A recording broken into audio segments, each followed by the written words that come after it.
only one God, theirs, and that the gods of every other people on earth are spurious.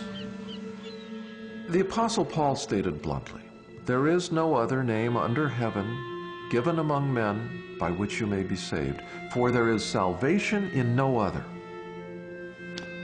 Such an insufferable presumption. Charles Templeton wasn't the only one who felt that Christians were narrow-minded and wrong to believe that Jesus is the Son of God. When I was an atheist, I'd often get angry about what seemed to me to be blatant arrogance. Who do Christians think they are? Why can they judge everyone else? Well, today my perspective has changed, but this idea of there being only one way to God is still one of the biggest obstacles to Christianity.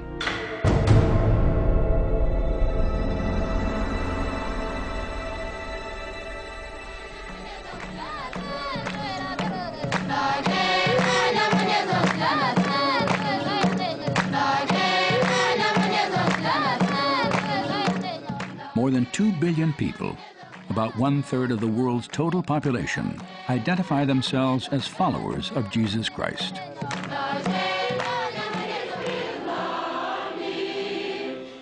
At the center of their faith is the controversial and remarkable claim Jesus made the week before his crucifixion. "I am the way, the truth, and the life. No one comes to the Father but through me." I am the way, the truth, and the life. What was he saying? He really was saying there's only one way to the Father. No man comes to the Father but through me. Now, he doesn't say this in a vacuum. It isn't like this is something he just dreamt up there at the Last Supper. This is something that he's been saying in many different ways all the way through his ministry. The truth of the matter is that before Jesus came along, no one was claiming to be the exclusive manifestation of God on earth. This was not only a shocking claim, it was a scandalous claim, and early Jews were not expecting it. You know, it's not a surprise to me that Jesus got himself crucified. What's a surprise to me is that he lasted for 3 years in public ministry before that happened, making the kind of claims that he was making. It's certainly a difficult thing to bring up in polite society that Jesus might be the only way to God. It can bring up rancor and it can bring up bad feelings. But at the end of the day, the question is that true?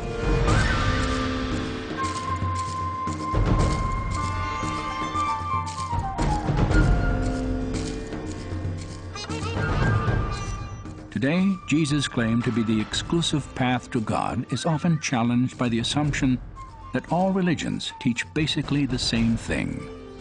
And as a result, there are actually many ways to salvation. The world religions do agree about some of their surface teachings, but when you get to the core of those religions, they are radically contradictory. Buddha was an agnostic about whether there was a God. In fact, a major strain of Buddhism does not believe that anything exists, much less God. Hinduism says that there are 330 million gods. Islam says that there's one God, and the greatest evil that can be conducted is to believe that God is a Trinity and Jesus was the Son of God. For Christians, that is the most important claim. Now, they can't all be right. They could all be wrong, but they can't all be right because they contradict one another. I mean, think about it. Christians say that Jesus is the Messiah. Jews say that he's not. Either Jesus was the Messiah or he wasn't the Messiah, and if he wasn't the Messiah, the Jews are right and the Christians are wrong. And if he was the Messiah, the Christians are right and the Jews are wrong. But under no circumstance can they both be right. As one person put it, all religions are basically the same, except for the area of God and salvation and the problem of man and the afterlife and that kind of stuff. It turns out on the big issues, they're very, very different. They can't all be true.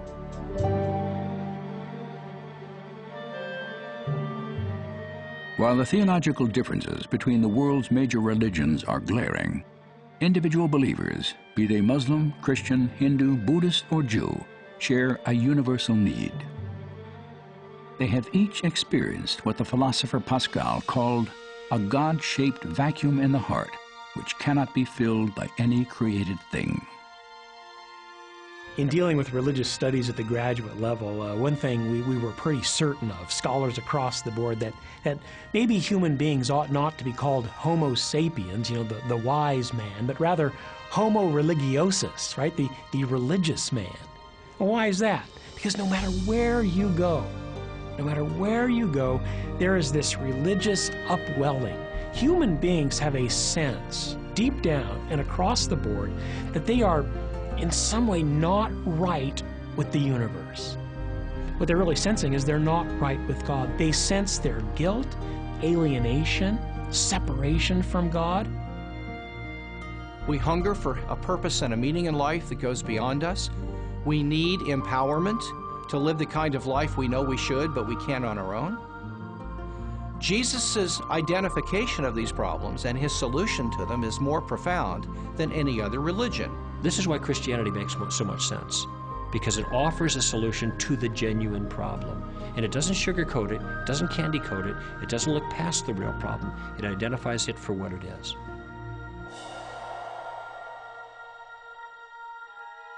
It is written, "There is no one righteous, not even one. All have turned away. They have together become worthless. For all have sinned and fall short of the glory of God." Throughout my research, I was struck by how clearly the Bible identifies humanity's most fundamental spiritual need. We're all separated from God by our sin because He's perfect and pure and holy, and we're not. None of us has lived up to our own standard of morality, much less to God's, which is infinitely higher. And because the justice of God is also perfect, this separation should have lasted for eternity. But there's hope. God didn't just leave it at that, though He might have. Out of love, He reached down with a rescue effort. And the rescue effort wasn't just to toss some teaching our way and hope that we would live better lives, but the effort entailed, and this is where Christianity is absolutely unique, the effort entailed God becoming a man Himself to communicate in the most clear form possible His intentions and desires, and to make a sacrificial provision for pardon for man's crimes against God.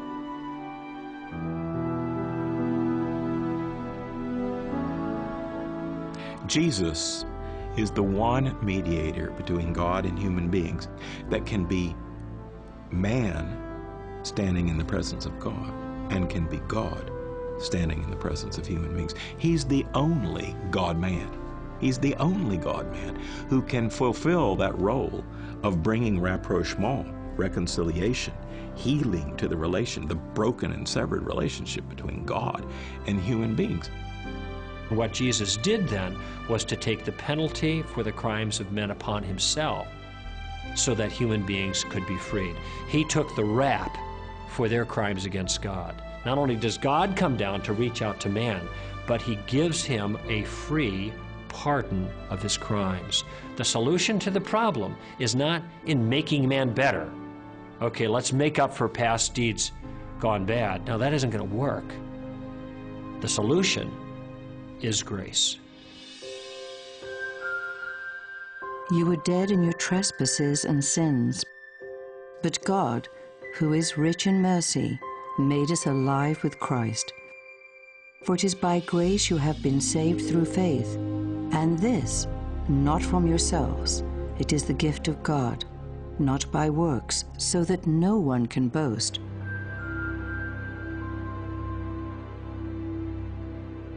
Among the world's religions, the Christian doctrine of grace is absolutely unique.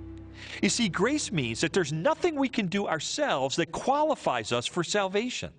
Outstanding moral behavior or a lifetime of good works, they're not going to get the job done. That's because God's forgiveness is a gift that we can never deserve and we can never earn. The grace of God is a way of referring to the fact that when God loves us, when God does good things to us, when God sends Jesus Christ into the world, when God gives us His Spirit, this isn't as a reward for something that we have earned. It isn't because we have twisted God's arm. It is simply because God loves us, and He loves us lavishly, and He wants to make that lavish love a present reality in our lives.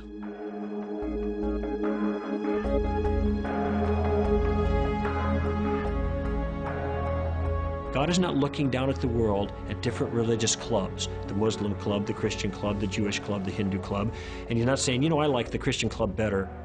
To hell with the rest of you, quite literally.